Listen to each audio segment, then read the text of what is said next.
Okay, so next question is, what is an extension method? So extension methods are little tiny methods. They don't have to be little tiny, but generally they are. To add additional functionality onto an object that we don't have access to the source code. Okay. Right? So it's easy to put a method on a class if we have the source code to it. It's a little harder to do it if it's a class that was given to us by somebody else. So the best way to do this is just to write one. Okay. So let's go make one. So there's a couple of rules when we make extension methods. The first one, and this one's one that gets people, is it has to be in a static class. So let's go make another class. And we can make one just right here underneath all this. Yeah, let's just do it right here. Make a class. We can call it whatever we want. We just need to make it static.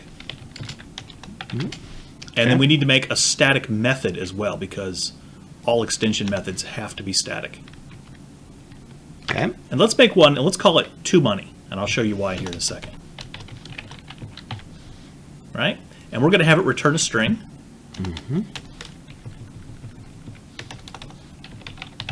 And then it's going to take some really weird syntax here. So inside our toMoney, to actually make it an extension method, we need to say this, the data type that we want to apply it to. Let's do a decimal. I think that'll work better for money. Okay. And then what we want to call it. So let's call SRC for source. That's what I use a lot of times. I'm going to put input. Input works for me. So let's look at this for just a second so we can understand this. We are extending the decimal type, which obviously we don't have access to. That's hardwired into .NET. We're going to extend the decimal type with a new method, a new piece of functionality that it does not normally have. So it's not going to be much. So on our return statement here, we just need to write return input .toString. And I'm just going to cannibalize the functionality that's already in here. Yeah, let's put a formatter in there. And let's say, is it C for currency? I believe it's capital C. I think so. We'll see if I'm right or not. Okay. And case in point, I always forget that, and I got to remember it. So now up in our main, let's use it. Let's make a decimal. Call it price, since we're dealing with money. 52 cents. There you go. Now let's make a string, and let's set it equal to. I think that's how you spell receipt. Yeah, that's close enough. I before E, except after C. Yeah, you know that rule only works 43% of the time. I found that fascinating. So we're going to go price, and we're going to go dot toMoney. And there it is. Now, there obviously is no toMoney method on the decimal. But when we write an extension method, it knows, oh, when he calls toMoney, what he really means is I need to come down here and run this static method that we've created. And this input, obviously we didn't put any input in here, but this right, I should have specified that. Is actually pointing to this decimal right there. Yes. So when we put the this word in the parameters, which is something you almost never see outside of an extension method, that first parameter is special. So if we added an additional parameter, it would show up in the toMoney. So it's a weird thing where if you had, let's say, 3 parameters in your toMoney, you'd have to pass 2 of them. But the first one. But the first one's a freebie because you get it from the object that you're putting the method on.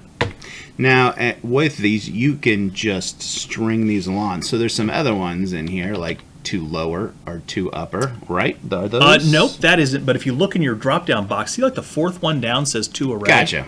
Yeah. That one's an extension method. You can it's tell that arrow. It's got a different icon. And that means that it's an extension method. So you have a whole bunch of extension methods that Microsoft wrote.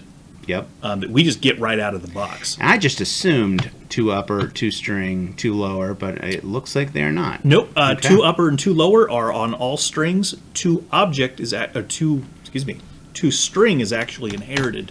It's one of the few guarantees we have in .NET that every object will support a toString. Gotcha. So let's just step through this real fast. This is a good one to step through. So if we just put a breakpoint On 117, we'll need a line after that to actually be able to, well, I guess we can step onto the bracket. Yeah, that would work better. We'll see if my capital C was correct. Yep. Okay. So we're going to run that, except for we didn't hit the breakpoint. Oh, because I am. Oh, because we're not in the right class. We wrote main and got carried away. Gotcha. Yeah, we'll just copy that over to the real main.